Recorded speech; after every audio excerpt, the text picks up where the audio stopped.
Arkadaşlar, merhaba. Oke guys, selamat datang lagi di YouTube channel kita.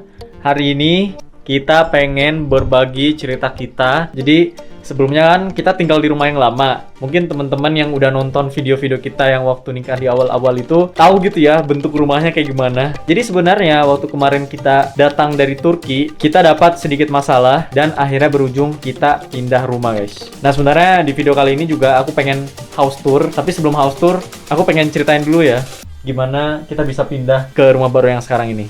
Jadi ceritanya, kemarin kan kita 3 bulan tuh di Indonesia. Nah kita tuh mikir, kita gak akan ada masalah ya tentang sewa rumah kita gitu. Ya, kita tidak sabar banget untuk pulang ke rumah, istirahat beberapa hari karena capek banget di Indonesia. Karena selama jalan-jalan di Indonesia tuh kan kita non-stop banget gitu. Dari satu kota ke kota lain juga kita punya target konten kan. Nah singkat cerita kita balik ke Turki, kita sampai Istanbul. Waktu 3 hari di Istanbul, sebelum kita balik ke Eskişehir, itu aku ngechat tuh ke agen propertinya kan. Kita bilang, kita pengen perpanjang kontraknya gitu kan. Sebenarnya kontrak kita akan selesai bulan itu, jadi kita rencananya panjangin kontrak itu dan tinggal di rumahnya 1 tahun lagi kan. 1 tahun lagi. Karena aku juga baru masuk ke rumah, aku baru bersihin, baru taruh semua barang-barang yang baru karena kita baru nikah gitu. Jadi kita gak pernah mikir tentang ganti rumah atau pindah. Dan peraturan di Turki 3 bulan sebelum kontraknya habis itu udah harus dikasih tahu sama agen propertinya. Sementara kita kan nggak ada kabar dari agen propertinya gitu. Dan kita mikirnya oh ini berarti rumahnya aman nih. Kita bisa lanjut nih di rumah ini gitu. Ternyata waktu aku chat si bawang agennya, dia bilangnya aku udah menelpon sama kalian, gak bisa komunikasi, gak bisa kontak. Dan aku karena gak bisa kontak langsung ke rumahnya kalian, tapi kalian gak ada di rumah. Sampai dia khawatir banget dan dia nanya sama tetangga kita di samping. Nah kita kan sebelum balik ke Indonesia tuh kita kabarin kan ke tetangga kita di samping kalau misalnya kita mau ke Indonesia 3 bulan gitu. Agen ini ngomong lah sama tetangga kita. Tetangga kita ngelihat berita di TV kalau di Indonesia ada gempa bumi. Dikiranya kita ke Indonesia kita kena gempa gitu kan. Jadi ada masalah apa-apa gitu loh sampai kita gak bisa dihubungin. Padahal sebelumnya kita tuh kontakan lewat WhatsApp kan. Kalau misalnya gak bisa kontak telepon biasa, itu sih yang jadi pertanyaan buat kita gitu kan. Pas aku nanya, Pak kenapa tidak kirim pesan dari WhatsApp kan? Kita karena di luar negeri, kita gak bisa kontak dengan telepon biasa, gak bisa. Dan katanya, aku udah sibuk, gimana aku bisa kirim pesan untuk semua orang-orang? Tapi dia datang sampai rumah kita. Kalau dia sibuk, kok dia bisa datang? Tapi dia sibuk buat kirim pesan dari WhatsApp gitu. Aneh juga sih. Tapi ya udahlah, kita gak mau terlalu banyak masalah kan sampai debat-debatin gitu. Nah, si agen ini bilang kalau kita nggak bisa perpanjang kontraknya karena si pemilik rumahnya harus tinggal di situ. Dan kita cuma punya waktu 3 hari buat keluar dari rumah itu. Nah, gimana itu kita di Istanbul? Kita harus pulang ke kota Eskişehir, kita harus menemukan rumah baru, packing, pindah, semuanya harus diselesaikan dalam 3 hari. Jadi katanya si pemilik rumahnya ini dia juga tinggal di rumahnya sewa dan sewanya tiba-tiba harganya naik banget. Ya, jadi harus keluar dari rumah itu dan mau gak mau tinggal di rumah yang kita tempatin gitu, yang rumah yang dia milikin. Ya kalau gitu menurutku gak ada masalah sih, cuma harusnya dihubungin dulu kan sebelumnya kan dikasih tahu gitu, biar kita siap gitu. Nah ini juga salah satu masalah yang ada di Turki sih guys. Jadi karena emang inflasi naik terus gitu dan naiknya tuh parah banget gitu. Kayak misalnya harga rumah tahun ini 2 juta, tiba-tiba tahun depan itu udah naik ke 8 juta, 10 juta sewa rumahnya. Iya, hampir 5 kali lipat harganya setiap tahun gitu. Iya, jadi naik terus. Jadi orang-orang juga panik gitu kan ngelihatnya. Terus ya udah pemilik rumah yang nggak bisa naikin harga sewa, kalau dia punya rumah kedua ya dia pindah ke rumah itu. Kalau dia mau naikin harga sewanya ada aturan dari pemerintah. Pemerintahnya bilang mereka tidak bisa naikin harganya lebih dari 25%-nya sewa sebelumnya. Jadi misalnya harga sewa kita waktu itu kan 1.500, mungkin 25%-nya nggak nyampe kayak 3.000 lira gitu, alias 1.500.000 dengan kurs yang sekarang gitu. Jadi sebenarnya serba salah juga sih di posisi pemilik rumah. Kalau mau naikin harga nggak boleh lebih dari 25%, dianya yang rugi gitu kan. Akhirnya banyak pemilik rumah yang punya cara-cara licik gitu kan, dengan alasan dia harus tinggal di rumah itu atau alasan lain gitu lah. Tapi ya kita nggak mau suzon atau gimana, tapi ada banyak banget pemilik rumah yang kayak gini kan. Banyak. Berdasarkan pengalaman dari mertua kita, bahkan mertua kita juga disuruh keluar gitu dari rumah itu kan.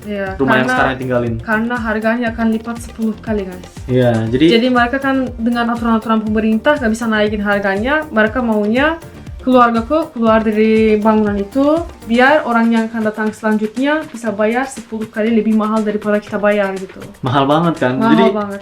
di Istanbul tuh posisinya kita lagi galau tentang rumah, mertua juga galau tentang sewa rumah gitu. Kita sama-sama galau dan punya sama-sama masalah yang sama gitu. Akhirnya karena kita disuruh cepat-cepat keluar, kita baliklah cepat-cepat ke Eskişehir. Waktu di Eskişehir, kita cari-cari rumah tuh kan. Ini hari kita nyampe di Eskişehir, langsung kita cari keliling ke tempat-tempat sewa-sewa rumah gitu nih. Semuanya habis.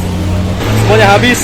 Nah, enaknya tuh di sini karena ada online satu website yang nyediain iklan-iklan rumah, kita bisa temuin rumah dengan cepat gitu. Masalahnya waktu kita sampai itu waktunya banyak banget mahasiswa yang datang ke sini untuk Iya. mulai universitasnya. Eskişehir itu kota kecil dan ada 3 universitas. Setiap kali itu bulan September semua mahasiswa datang ke sini dan orang-orang yang tidak mau tinggal di asrama atau mungkin asramanya universitas, mereka cari-cari rumah. Dan kita waktunya pas dengan mahasiswa yang datang ke sini Iya, gitu. jadi kita saingan nih sama mahasiswa-mahasiswa baru yang datang ke sini. Kita waktu itu ketemu beberapa rumah lah. Kita datang ke rumah yang pertama. Ya, rumahnya bagus sih, bersih gitu kan. Kayak baru banget gitu, dicat, lumayan luas juga gitu kan. Kita bilang sama agennya, ya boleh di sini kita mau tinggal. Pas kita bilang, dia langsung keluarin satu notebook dan bilang, kerja kalian apa? Iya. Kita bilang. Kayak diwawancarain kerja itu. Nah, kita bilang Kerja kalian apa? Gajinya berapa? Sebelumnya tinggalnya di mana? Ya kita bilang aja kan, kerja kita YouTuber gitu. Nah, waktu dibilang YouTuber dia langsung, kalian berisik kan? Padahal aku bilang aku orang ahli gizi, dia langsung kamu ada akun Instagram atau enggak, kamu kantornya di mana gitu Iya, jadi sampai kayak gajinya gimana. kayak dikepoin banget gitulah. Dan karena rumah itu banyak yang mau, jadi si pemilik rumah itu santai aja gitu. Dia ngelis semua nama-nama orang yang minat sama rumah itu, terus dia pilih gitu. Kira-kira saya mau, oh yang tinggal di rumah saya ini orangnya yang ini, karena dia ini gitu. Mungkin dia mikirnya orang dokter, boleh tinggal di sana, mungkin nanti bantuin aku gitu. Iya. Jadi gimana ya? Karena persaingan kayak gitu, terus aku lihat juga, ini kayaknya nggak enak nih pemilik rumahnya, terus agen propertinya juga kayak kurang seret gitu kan. Pasti bikin banyak masalah di masa depan. Takutnya ya gitu, karena ada pengalaman kita dari cerita-cerita orang juga, beberapa agen properti tuh rese gitu loh. Bahkan ada sampai penipuan gitu, anak-anak mahasiswa di sini yang ditipu harus bayar sekian gitu, karena dia orang asing atau apa, kan kita juga nggak mau ya kena masalah kayak gitu. Jadi ya udahlah, kita skip aja gitu. Terus kita masuk ke rumah yang kedua. Oke, lumayan gitu, tapi kotor guys, sayang banget. Itu kotor banget. Terus di depan rumahnya ada pembangunan apartemen gitu. Selama mungkin kita nggak tahu ya, pembangunan apartemen kan mungkin 5 bulan, 6 bulan gitu. Di Turki lebih lama biasanya, sampai setahun bisa. Sampai setahun. Wah, kita pengen tempat yang tenang karena kan kadang kita ngerekam suara kayak gini kan gak lucu kan kalau misalnya lagi ngevlog tiba-tiba ada suara tong tong tong tong. Iya. Tart. Dan kita juga capek banget kan, kita mau istirahat setelah kita kerja. Iya, benar. Kita kan akan tinggal di sana mungkin cuma setahun doang, dan setahun atau masih ada berisiknya gitu. Iya, jadi kayak gak nyaman gitu lah. Harganya sih oke gitu, lebih murah dari yang sebelumnya. Apartemen yang pertama nih harganya sewa bulannya itu sekitar 3.200.000. Itu tuh kayak ada satu kamar mandi, satu kamar tidur, satu ruang tamu, dan satu dapur. Jadi kepisah gitu semuanya. Rumah yang kedua juga sama. Setelah dari rumah yang kedua, kita udah kayak gimana ya? Kayak udah nyerah gitu lah, hopeless. Gila nih, kayaknya bakalan susah nih nyari rumah. Terus akhirnya kita jalan, kita sambil mencoba untuk mencerna hikmah buat hari itu kan. Mungkin kita bakalan nemu rumah yang lebih bagus dari yang lain gitu. Nah, waktu itu posisi istriku sambil cari-cari tuh di internet. Refresh terus. Ya, refresh. Akhirnya waktu refresh, ketemu iklan rumah terbaru. Itu baru banget di-upload, kayak baru 1 menit gitu kan. Kurang dari 1 menit langsung upload, langsung muncul. Iya, langsung. Istriku langsung bilang, ini nih, murah banget nih, termurah dari yang lain gitu kan. Waktu itu kan harganya 3 juta. Nah, ini per bulannya sekitar 2.600.000-an gitu lah. Langsung aja kita telepon. Ternyata bangunannya di sampingnya, Iya. kita langsung. Deket banget tempat kita jalan, udah akhirnya kita gas lah di sana lah. Si agennya bingung. Nah, aku baru upload ini, kok kalian bisa menemukan langsung gitu. Dan katanya, aku juga sebenarnya tidak mau upload semua rumah-rumahnya di website karena terlalu banyak orang yang minta, terlalu banyak orang yang menelpon dan gangguin dia kan. Iya, aneh banget ya, padahal Iya. dia kan penjual agen, harusnya seneng gitu loh. Dia malah nggak mau Tapi misalnya diganggu kayak loh. gini kan, satu orang menelpon, dia langsung jual, orang-orang lain tetap menelpon, ganggu gitu dia. Iya. Jadi dia nggak mau, dan dia bilang, aku masih nggak tahu kenapa aku upload ini di website, dan tiba-tiba kalian muncul gitu. Iya kan, lucu juga sih itu. Jadi langsung aja kita lihat rumahnya. Orası salon olabilir.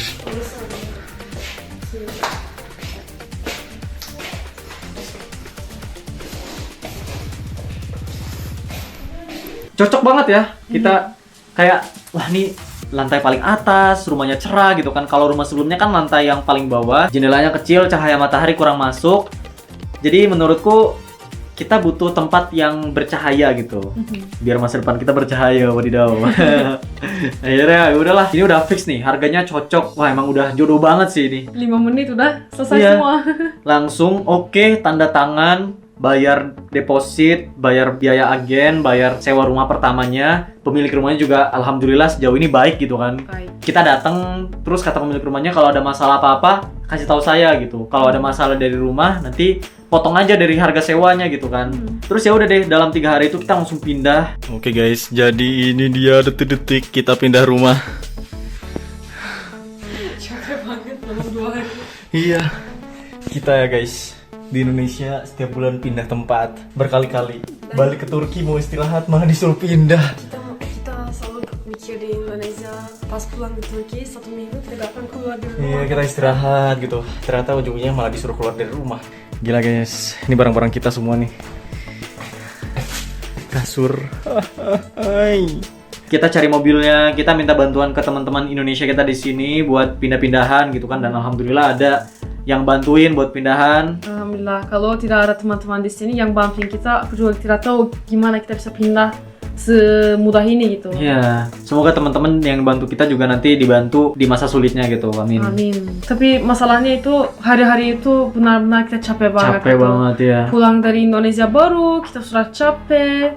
Kita tidak ada waktunya banyak, harus packing, harus datang ke sini, bersihin, harus mau barang-barangnya. Rasanya kayak semoga ini semuanya akan cepat selesai biar kita bisa tidur gitu. Iya, Tidak benar. istirahat aja. 1 bulan tuh udah baru pertama kali masuk, langsung lazy day banget gitu kan. Iya. Dan sekarang karena rumah kita udah siap, jadi kita pengen ngadain house tour buat teman-teman semua yang mungkin penasaran rumah pasangan Indonesia Turki kayak gimana. Yuk langsung aja guys, kita ke house tournya. Let's go. Kita mulai dari pintu masuk dulu ya. Ini BTW pintu masuknya. Kalau di rumah lama kan ada koridornya. Kalau ini juga sama ada koridornya, tapi kotak segini guys. Tapi sebenarnya ini lumayan lebih besar daripada Rumah yang lama Rumah ya? yang lama. Koridornya, iya Iya benar-benar. benar. Kita baru masuk dari pintu masuk. Wow, kita ketemu oven. Ini semua dunia aku, tanpa ini aku gak bisa hidup. Jadi orang Turki kalau masak harus ada oven guys. Kalau nggak ada oven susah gitu. Aku sebelum nikah aku kan jarang pakai oven. Aku di rumahku nggak ada oven malah. Dia goreng semuanya, apapun yang dia menemukan dia goreng. Buahnya digoreng, sayurnya digoreng. Jadi habis nikah istriku minta beliin oven, harus ada oven gitu. Harus. Kalau enggak aku kelaparan nanti. Mungkin karena aku tidak terbiasa kan untuk makan yang gorengan-gorengan. Kalau terlalu berminyak, aku rasanya perut tuh tidak menerima. Kurang enak ya. Kurang enak tuh. Iya. Terus ini guys, kita punya banyak banget bumbu-bumbu. Nah, ini tempatnya favoritnya suamiku guys. Ini guys, 80%-nya bumbu Indonesia. 20%-nya nih bumbu Turki semua. Ini yang atas nih bumbu Turki. Terus ini udah Indonesia nih, Indonesia. Pak, di Indonesia, sini pun ada Indonesia. Di sini pun ada Indonesia. Lihat. Cabai jahanam. Ada apa di sini? Bumbu-bumbu buat chips-chips gitu, kerupuk-kerupuk gitu. Ini nih. Surga. Bumbu-bumbu Ini surga. instan semua. Ini surga guys. Aku random aja ya misalnya. Nah, sayur asam. Ini aku beli karena kamu suka sayur asem waktu itu kan. Nah, telur asin. Nah, peraya. Oh, banyak banget. Nah, selain ini untuk masak-masak dia punya apa? Santan. Ada santan guys. Santannya banyak lagi. Soalnya di sini harga santan segitu mahal banget guys. Di Indonesia mungkin cuma di bawah 10.000 kan. Di sini yang kayak gini tuh jarang banget. Ada tuh yang kayak di dalam kaleng gitu dan harganya satu kaleng segini 300 gram itu sekitar 50.000, mahal banget. Surganya Nutrisari. Kita sudah bisa buka tempat jual makanan-makanan. Warung. Ya, kita sudah bisa buka warung di Turki ya. Buka warung Indonesia dong. Lihat. Ini buat apa ini? Ini buat apa? Semuanya Nutrisari. Dan nah, favoritnya kita ada bandrek guys. Bandrek di Turki, di mana ada bandrek di Turki? Ini oleh-oleh dari salah satu followers kita di Bandung. Kasih bandrek dan bajigur. Mantap. Iya. Sumpah enak banget buat musim dingin. Kayak salju-salju gitu kan. Nanti kita ke gunung salju, kita minum bandrek sama bajigur di atas gunung salju gitu. Udah aja kita pergi. Boleh. Oh, itu bagus banget Dani, bagus banget. Oke. Nih guys, kita ke kanan. Ini ada WC-nya. BTW, WC Turki tuh kering ya. Jadi Sebenarnya sebelum aku nikah juga aku suka WC kering, tapi setelah nikah istriku lebih kering lagi WC-nya guys. Jadi kita karpetnya kecil banget ini mah kayak keset kaki sih. Kalau misalnya WC kita gede banget kayak di rumah mertua, kita beli karpet yang bulu-bulu, kita taruh TV, taruh sofa, taruh semuanya biar sekalian aja nonton TV lagi mandi gitu kan. Dan tidurnya juga di sana nanti. Iya. Ini bawa aja kasurnya ke sana, pas mandi langsung tidur aja di sana. Ini airnya nggak keluar ke sini kan? Dan kadang kalau misalnya airnya keluar, itu kan ngerembes sampai bawah nih, tetangga yang bawah. Jadi di atas atapnya tuh ada kayak apa sih lembab-lembab gitulah. Nah ini salah satu masalah yang sering dihadapin sama mahasiswa Indonesia di sini tuh itu, karena WC-nya basah. Karena basah jadi lembab kan di bawahnya. Terus tetangga yang bawahnya tuh kayak protes gitulah ke dia gitu. Sampai ada kasus kayak dia diancam buat diusir dari rumah. Cuma perihal WC basah doang. Makanya tuh harus diperhatiin banget sih. WC-nya cuma segini. Langsung tempat buat cuci muka gitu. Kita keluar dari WC mau ke koridor tapi jangan lewatin kulkasnya ya guys. Karena itu kartu harinya kita guys. Di sini ada magnet-magnet dari lamaran kita, magnet-magnet dari Bali, Toraja, ada nasi lemak, Malaysia, negara-negara lain, Thailand, ada Jogja, Singapura, Istanbul pun ada ya guys di sini. Jadi ini kayak semua memori yang kita dapat dari perjalanan kita di semua negara sudah ada di sini. Setiap kali aku mau masak, aku mau ambil barang-barang dari kulkas, rasanya bangga banget. Kita jalan. Target kita penuhin semuanya sampai bawah. Ini masih ada setengahnya nih. Nanti lanjut dengan sampingnya. Iya, sampingnya masih kosong. Masih kosong. Kita lewatin koridor yang tempat masuk, kita langsung masuk ke dapur guys. Jadi ini kayak dapurnya gabung dengan koridornya kita. Ini ya dapur-dapur standar aja, gak terlalu besar, gak terlalu kecil gitu. Tapi ada semua yang kita butuhkan, kayak kompornya sudah ada, mesin cuci buat baju-bajunya sudah ada. Kadang-kadang kalau tempatnya atau rumahnya lebih besar, mereka juga menggunakan tempat mesin cuci piring. Mesin cuci piring gitu. Jadi kalau misalnya orang-orang malas cuci piring, piringnya dikasih air sedikit, habis itu langsung ditaruh di mesinnya guys. Itu bukan karena mereka malas, itu karena mereka rame keluarganya. Misalnya banyak anggota keluarga. Misalnya, kamu mikir aja, kamu punya 10 anak. Di Indonesia 10 anak langsung aja tuh pakai ember gitu kan cucinya. Pakai ember cucinya? Iya, ember besar dimasukin, langsung bersih. Gak bisa tuh, itu gak bersih, kita harus satu-satu. Iya, satu-satu.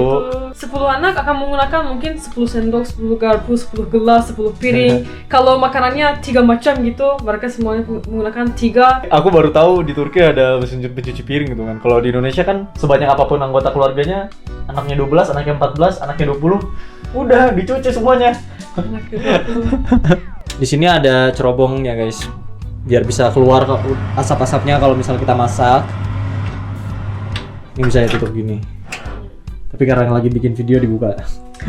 Kita taruh 3 hal yang kita sering menggunakan di atasnya sini guys. Apa itu? Cuka, minyak, kecap manis.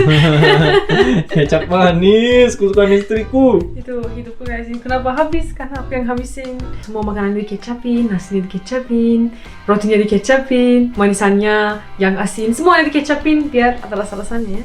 Enak. Juga aku suka banget minum teh kan.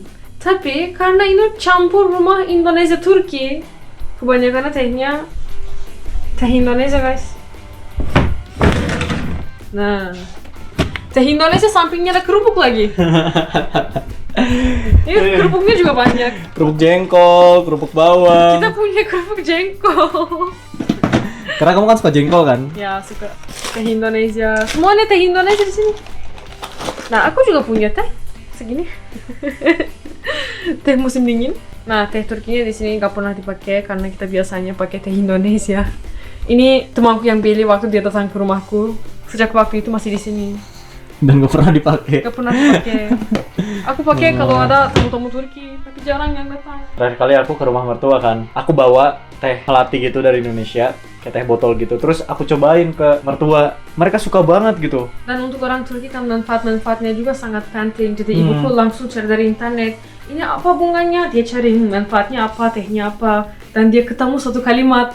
Itu kurangi stres dan bikin orangnya tenang. Dan dia kayak gini, nah itu orang Indonesia kenapa itu santai-santai gitu. Dikiranya kita santuy-santuy karena kebanyakan minum teh melati kali ya. Dia disuruh ayahku untuk minum teh melati setiap hari at least minimalnya 1 gelas ya, biar dia juga santai-santai kayak orang Indonesia. Di depannya dapur ada kamar kita, biar langsung bangun, langsung bisa masak dan makan guys. Kalau kita masuk ya gini-gini doang, gak terlalu besar. Ada 1 kasurnya, ada lemarinya, dan dalamnya ada 1 balkon yang kecil banget. Jadi itu kayaknya nggak perlu menunjukkan ya.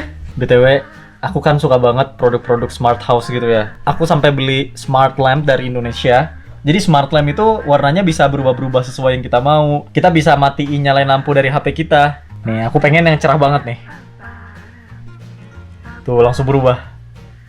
Aku pengen yang santai gitu kan. Misalnya malam-malam pengen santai-santai, gue jadi kuning gitu. Kalau misalnya pengen diubah-ubah warnanya, ini ada banyak banget nih warnanya nih. Nah, bagus banget kan? Aku udah pakai lampu ini sejak tahun 2020 guys. Nah, buat teman-teman semua yang juga yang pengen beli, link produknya aku taruh di deskripsi bawah ya. Oke, setelah kamar kita, selamat datang di ruang tamu kita yang konsepnya hijau, semuanya hijau, kayak hutan gitu rasanya. Kita punya banyak banget dekorasi guys, ini juga semuanya kita bawa dari Indonesia. Kan daun-daunnya bagus banget di sana. Ini mengingatkanku momen-momen di Indonesia guys. Suka banget aku. Ada barang-barangnya suamiku, biar dia bisa olahraga pagi harinya. Biar bisa diet karena udah jadi gendut banget di Indonesia. 15 kilo di Makassar ya. Ada juga treadmillnya di sana. Biar pagi-pagi kalau musim dingin, kan kita malas untuk keluar, kita bisa olahraga di dalam rumah. Di sampingnya treadmill, ada ikan-ikan. Kita punya siput guys. Aku suka banget siput-siput akuarium gitu. Imut banget mereka. Nih, ada banyak. Nah. Gede-gede. Ini namanya Gary. Sebelumnya kita punya 1 ikan namanya Tornado karena dia motor-motor terus gitu. Tapi sekarang udah jadi zombie dia. Di sampingnya akuarium, kita punya TV yang gak pernah kita pakai buat nonton TV, tapi kita pakai terus buat nonton film horor. Sebelum nikah aku gak pernah nonton film horor guys. Setelah nikah, karena suamiku udah suka banget sama nonton horor setiap malam, kita juga mulai nonton. Kamu ingat gak pernah kita malam-malam nonton horor guys? Itu kayak malam-malam jam 2 apa jam 3 gitu. Kita capek banget, filmnya ini serem banget, mereka teriak-teriak. Pas mereka teriak di film, pas mereka listriknya mati di film, kita juga listriknya mati guys. Khawatir banget aku. Sumpah tuh realistik banget. Lagi keluar hantunya, deng, tiba-tiba listrik mati, cung. Iya. Pas nyala, aku kayak ngelihat pintunya gerak sendiri. Padahal itu gak gerak kan? Kita kan lompat-lompat dari tempat kita, di samping-samping kita nunggu-nunggu gitu. Dan tiba-tiba si lampunya koridor itu menyala mati lagi. Iya, gila. Itu seram banget. Semuanya karena kamu. Itu momen yang paling aku takut dalam hidupku gitu rasanya. Tapi seru banget, aku suka yang adrenalin. Hampir mati di sana. Di samping TV ada mading kita guys. Hari ini juga cuacanya bagus banget. Aku buka. Ini ada 2 cara untuk bukanya. Ini yang pertama kan, yang biasa. Dan itu panjang kan. Jadi aku suka kalau rumahnya jadi cerah-cerah karena itu panjang. Kalau aku tidak mau buka semuanya, aku juga bisa buka cuman atasnya doang. Nah, biar masih udaranya adem-adem, tapi sedikit bukanya. Di depannya, makanannya udah habis. Oke. Selamat makan ya, burung-burung. Jadi karena istriku suka banget burung-burung, kita taruh tempat makanan burung di depan biar burung-burung datang gitu. Dan alhamdulillahnya burung-burung selalu datang dan ngabisin makanannya ya. Iya, banyak banget yang datang. Banyak banget yang datang gitu kan, burung-burung biasa, burung-burung gereja gitu. Oke, jadi itu dia house tour kecil-kecilan rumah baru kita. Semoga rumah ini jadi berkah buat kita ya, dan semoga buat teman-teman semua yang nonton juga rumahnya selalu diberkahi. Amin. Amin. Oke guys, makasih buat teman-teman semua yang selalu mendukung kita. Jangan lupa buat tonton vlog-vlog kita yang lain. See you guys in the next video, and as always, Gurus.